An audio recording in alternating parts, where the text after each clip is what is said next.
La Comisión de Presupuesto integrada con Hacienda tuvo lugar en el Pleno de la Cámara de Diputados para respetar los aforos. La ministra de Economía, Azucena Arbeleche, presentó las líneas generales de la rendición de cuentas, que fue remitida por el Poder Ejecutivo al Parlamento el pasado 30 de junio.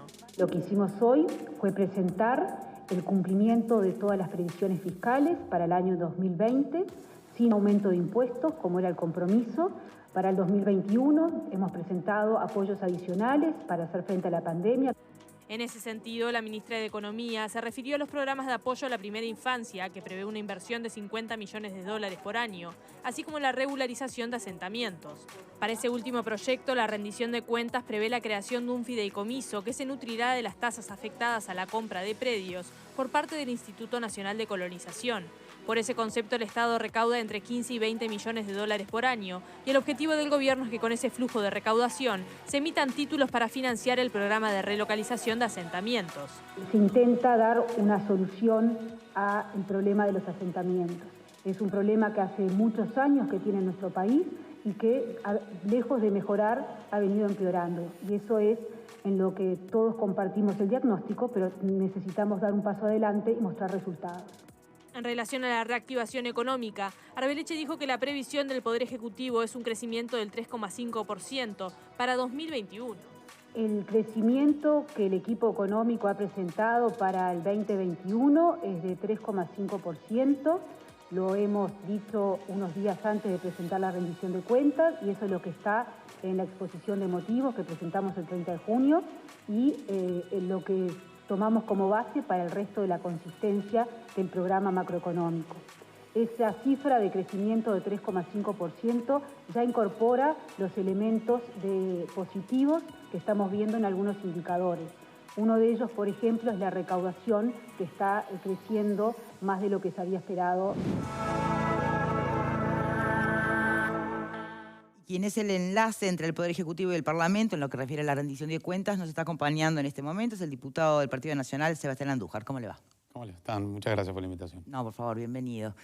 A ver, ¿hay que analizar esta rendición de cuentas exclusivamente desde lo económico o es un año especial y, bueno, y entran otras variables en juego? Sí, no podemos dudar de que la nueva normalidad o este estado de excepción que tenemos a causa de la crisis sanitaria, de la emergencia sanitaria, de la pandemia, que ha cambiado el mundo, ha cambiado la región y también está cambiando en nuestro país, nos focaliza cómo tenemos que analizar esta rendición de cuentas, como analizamos también el presupuesto quinquenal.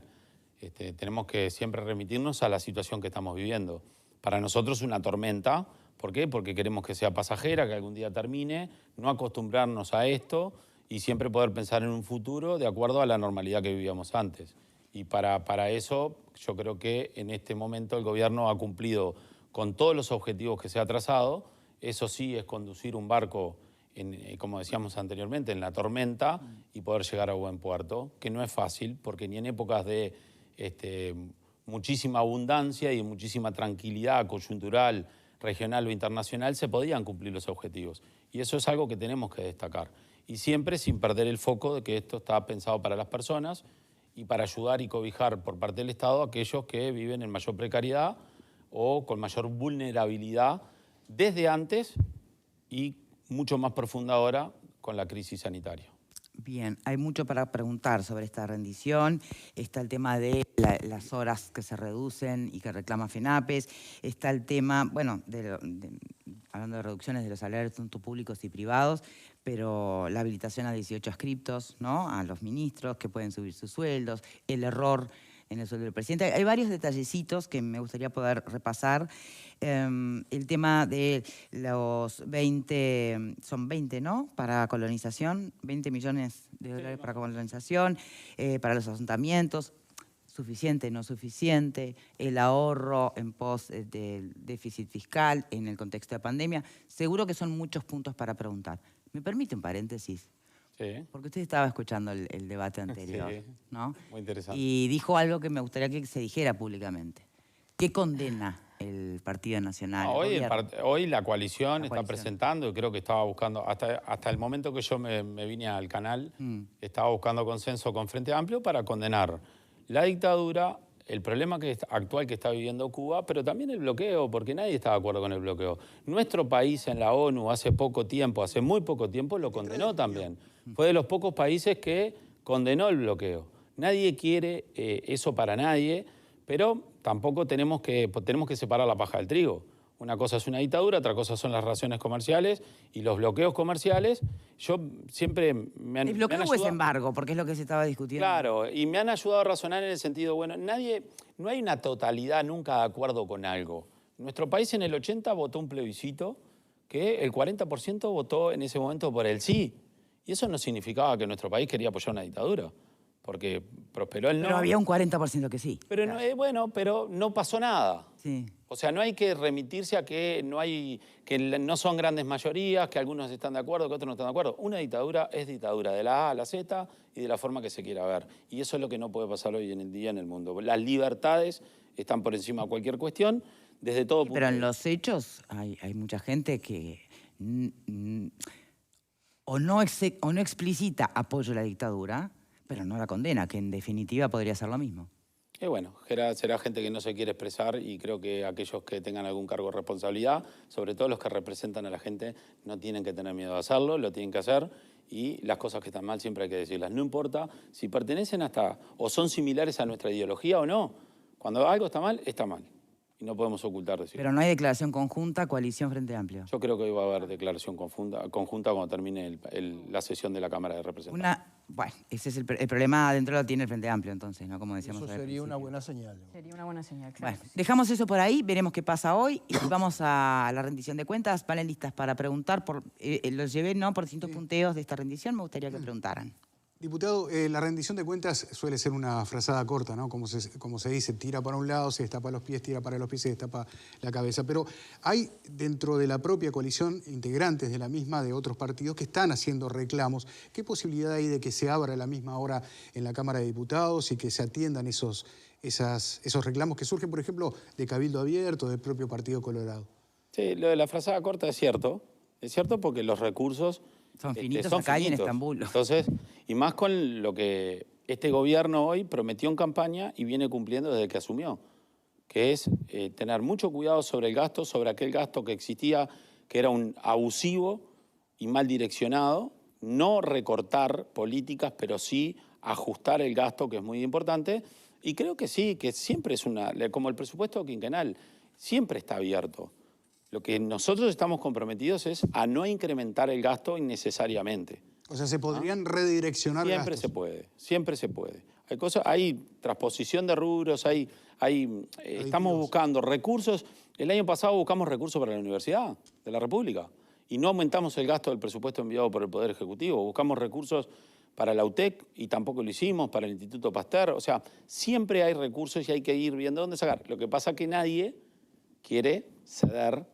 Ningún ministerio, ninguna institución del Estado quiere dar parte de sus recursos para otro y cada uno pelea por lo suyo. Entonces eso genera un poco de chiporroteo, pero va más al folclore del tratamiento que lleva este tipo de proyecto de ley. Bien. Pablo. Sí, si bien no está previsto, porque está previsto esos 50 millones de dólares aproximadamente para atender a la primera infancia y demás, hay una partida prevista, pero todavía no está cuantificada en cuanto a un apoyo a las embarazadas del momento de su gestación en adelante. ¿Está previsto aproximadamente el monto de esa prestación que va a ir en la rendición de cuentas? No, el monto no. Sí, ya hay planes funcionando para eso. ¿Se van a reforzar esos planes? Sí, hay mucha atención, se van a reforzar esos planes. Hay que entender este país en la situación tan chico y en la situación de precariedad que se encuentra una gran parte de nuestra sociedad. Y esto no es para machacárselo al gobierno, al Frente Amplio, porque esto ya viene de hace mucho tiempo, el crecimiento de los asentamientos, ¿ah? Que es muy importante, porque eso desde ahí también es como se van formando las personas con muchas dificultades. En Uruguay hoy tenemos chicos de 10, 12, 15 años que no conocen un sanitario, no conocen una ducha de agua caliente. Es una realidad que tenemos, con la cual convivimos y que la tenemos, y el Estado tiene la obligación de corregirlo. Y ahí está, desde la gestación hasta el nacimiento y el nacimiento hasta los 3 años, hay un plan muy importante que ahora se le está, sí, incrementando el gasto, pero para nosotros es una inversión para atender y cobijar a esos chicos para que se inserten en una sociedad como en alimentación, como en atención de salud, como en educación, como en vestimenta, como corresponde, que es un derecho que está consagrado en la Constitución. Entonces, este Estado, o sea, este gobierno entiende que se tiene que hacer cargo de esa situación porque es una prioridad y creo que es lo más importante. Y es lo que estamos demostrando cuando decimos a veces que el centro son las personas. No es un eslogan, es algo que nos tenemos que hacer cargo de que se cumpla. ¿Y qué dice cuando desde la oposición le dicen sí, sí, pero no es suficiente la forma en que lo están haciendo? Por ser generosos, ¿no? Porque por hacerle precio, porque la oposición a veces es mucho más dura y dice otras cosas. Sí, a ver, yo no quiero que esto se tome como un camiseteo tampoco, ¿no? Yo creo que hoy la oposición lo que no admite es el éxito de este gobierno en este año que pasó y con los problemas que hubieron. Le cuesta asimilar el éxito del gobierno en cuanto a las... ¿El éxito del gobierno o haber perdido las elecciones? Primero eso, pero ya pasó, porque ese duelo tiene que pasar. Yo creo que lo que no se admite es el éxito y sobre todo desde el punto de vista del cuidado de la salud con el equilibrio con el cuidado económico. Porque se apostó al cuanto peor mejor y eso no sucedió. Bueno, eso es una realidad. Podrán decirle que hubo las famosas muertes evitables, ¿no? No sé. Hay tantas cosas para decir, Victoria, pero yo creo que en grandes rasgos se tiene que entender que nosotros hemos hecho un gobierno y una gestión de gobierno con todos estos problemas que ha sido exitosa. Y no se puede dudar del éxito del gobierno. Y si eso genera frustración, lo que no se puede hacer es empezar a poner piedras en el camino que se refieren a cuando queremos atender a los que más necesitan. Porque eso ya no es de una política baja, pero eso sí ya es una oposición destructiva que no quiere contemplar o que no quiere acompañar las cosas que están bien. El no por el no y el cuanto más mal, mejor.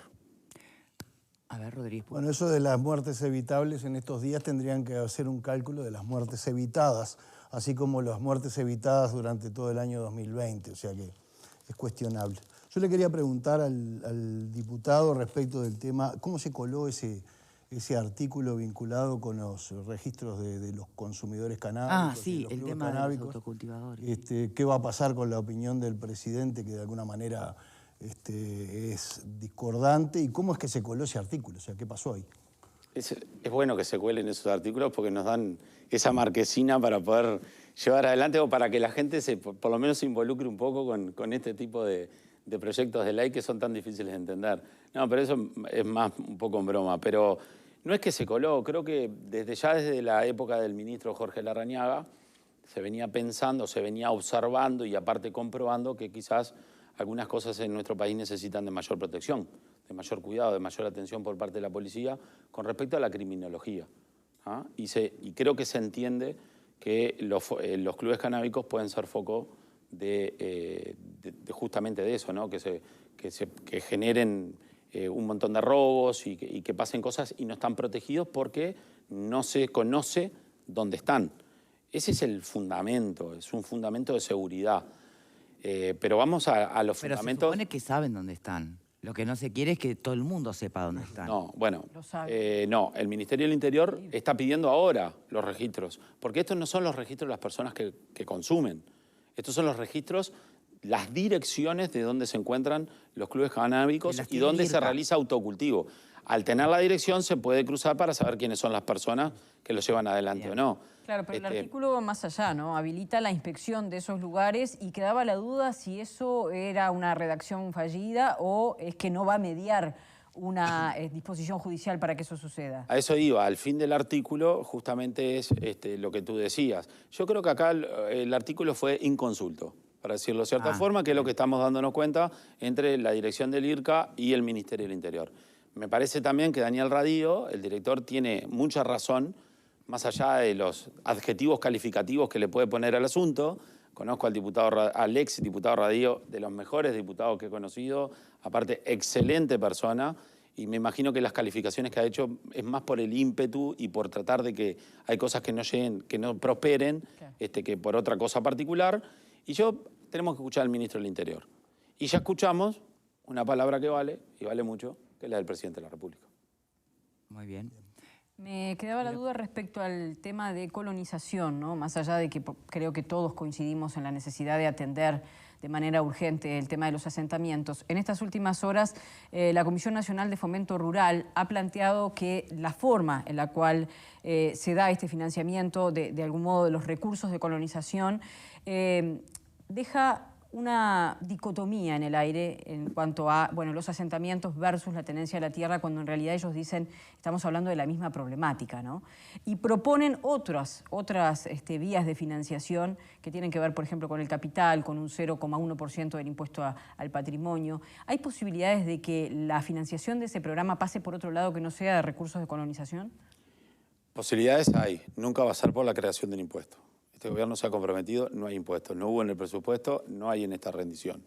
Y eso es otra de las razones del éxito que ha tenido hasta ahora el gobierno. Cumplir con la palabra con respecto a los que son los tributos y el bolsillo de las personas. Yo no creo que sea lo mismo. Lo de colonización, los colonos con el tema de los asentamientos, no creo que sea lo mismo. Los asentamientos es algo que en Uruguay se ha convertido en un gran problema que no se puede frenar, que crecen muchísimo más rápido de lo que uno los puede ir regularizando y para eso se necesitan recursos. Son prioridades. Y si la prioridad hoy, como lo dijo la ministra, no es comprar tierra, sí administrar bien la carpeta y la cartera de tierra que tenemos, ¿ah? Yo creo que todo se puede hacer. Porque no por quitarles recursos al Fondo de Colonización al Instituto, no por quitarles recursos, es que no se van a poder aplicar sus políticas. Hay una buena cartera de tierra. Quizás el Instituto todavía está un poco enlentecido en cuanto al otorgamiento de las mismas, ¿ah? Y al manejo de las mismas, porque cambió el gobierno, cambiaron los planes, cambiaron los objetivos, somos un gobierno distinto y nos preocupa resolver el tema de los asentamientos. Pablo. No, básicamente era la pregunta que había acabado de realizar Verónica en cuanto a esa diferencia por el Instituto Nacional de Colonización y esa disputa que hay para aportar esos montos al combate de los asentamientos. Ahora, la pregunta con referencia a eso también es, acá las intendencias juegan un rol importante en este tema. Sí. ¿Hay acuerdo con las intendencias, con el Congreso de Intendentes en cuanto al combate a los asentamientos? A ver, no me malinterpretes, los asentamientos no hay que combatirlos. Bueno, regularizarlos. Claro, el asentamiento es una cuestión... Es una respuesta por necesidad. Combate a los es una acción por la necesidad de la gente de no tener realmente un lugar donde vivir. Combate me refiero a combatir la pobreza extrema que están viviendo esas personas. Exactamente. Las intendencias trabajan mucho sobre asentamientos. No tienen tampoco los recursos y no tienen la combinación con políticas nacionales, el cruzamiento con políticas departamentales con nacionales, que hagan que realmente los asentamientos se puedan regularizar, en el caso de que las tierras sean buenas, y tampoco o relocalizar. Se han hecho intentos y se ha podido mejorar. No ha sido suficiente. Han habido planes, el plan de mejora barrial ha influido mucho en eso, se ha trabajado mucho en el departamento de Montevideo, en Canelones también, me consta que en otros puntos del país se han logrado hacer cosas. Pero ¿cuál es el tema? Es como el juego de la oca, no puedo avanzar un casillero y retroceder 3. Crecen más la cantidad de asentamientos de los que voy regularizando. Tenemos que cambiar eso. Entonces la forma de cambiarlo es inyectando dinero, generando un buen plan y resolviéndolo a nivel nacional. Porque a veces regularizar un terreno donde vive un asentamiento, dar con el dueño y negociar con el dueño, pueden pasar años. Y esa cantidad de años nos está impidiendo darles servicios, ayudarlos a que tengan una estructura donde vivir, que los chicos tengan un piso, que no vivan arriba del barro, poderle brindar OCE con una conexión óptima, ¿no? O sea, un montón de situaciones, saneamiento, un montón de situaciones que simplemente por no lograr una firma con quien es el dueño de la tierra, porque se está haciendo una negociación y la burocracia, eso hace que demore mucho tiempo, las cosas no se pueden solucionar. Ahora, si tenemos recursos y tenemos al gobierno atrás exigiendo de que esto se haga, yo creo que las cosas pueden ir cambiando. ¿Quién falta preguntar? No, yo pregunté, la única que me queda es el tema de las críticas que han recibido de parte del Frente Amplio. Algunas son de recibo. Yo creo que la más importante que yo le veo es la expectativa de crecimiento que ve la ministra Arbeleche, capaz que la ve un poco desmesurada en cuanto, si lo comparamos con lo que está mostrando hasta ahora la realidad. Supongo que debe tener un sostén eso en las expectativas de ella y bueno, también la economía se basa en gran medida en tener expectativas positivas, ¿no? Porque eso le va dando credibilidad a todo el sistema. Pero dentro de las críticas que les hace el Frente Amplio es que dicen que todo esto se trata de un ajuste fiscal escondido. ¿Qué puede haber de cierto? Y si hubiera alguna cosa donde hay que hacer algún ajuste fiscal, ¿no estaría bueno reconocerlo? Porque hay cosas que tal vez haya que ajustar. Sí, ¿por qué no? Puede ser, pero no hay nada escondido. Mi respuesta sería, las pruebas me remito. El año pasado, cuando se hizo el presupuesto, éramos Alicia en el País de las Maravillas, era toda una fantasía. Todo lo que se decía iba a ser una fantasía, no se iba a poder lograr nada. Y con pandemia mediante se logró todo. Se logró los valores de déficit fiscal, los valores inflacionarios. También hay cosas que sí, es cierto, hay índices promedios que dijeron, bueno, aumentó muchísimo la pobreza. En promedio, el 2020, pero al final del 2020 era la misma que al final del 2019. O sea, yo creo que las críticas son bien recibidas, pero también hay que tener esa cuota de optimismo y de confianza cuando los hechos nos demuestran la razón. O sea, yo hoy puedo decir, bueno, lo que me está diciendo la ministra Arbeleche no lo va a lograr. Yo no me animaría a decirlo porque... Bien. Le toca dar una cuota de confianza por lo que sucedió. Hablando de los hechos, mucha gente escucha la frase no se subieron impuestos tal como se prometió en campaña, pero en los hechos le aumentaron tarifas, le aumentó, ¿no? Entonces no visualizan la diferencia o lo plantean como aumentos o impuestos o tarifazos encubiertos, ¿no? Y bueno, tendríamos que ir 2015 cuando se reformuló el IRPF y ahí notaríamos lo que es subir un impuesto o no subir un impuesto. O podemos hablar del IAS, o podemos... No, pero háblele a las personas pero creo que las claro, pero las tarifas... Claro, pero quienes pagan las tarifas también son personas que le han dado una carga tributaria a su salario brutal. Y eso también repercute en el bolsillo de la gente. Las tarifas es una necesidad, son paramétricas. Suben los costos mundiales, tenemos que subir. Es como el combustible. No podemos seguir ocultando y haciendo política proteccionista de cosas que no tienen sentido porque a la larga nos perjudican.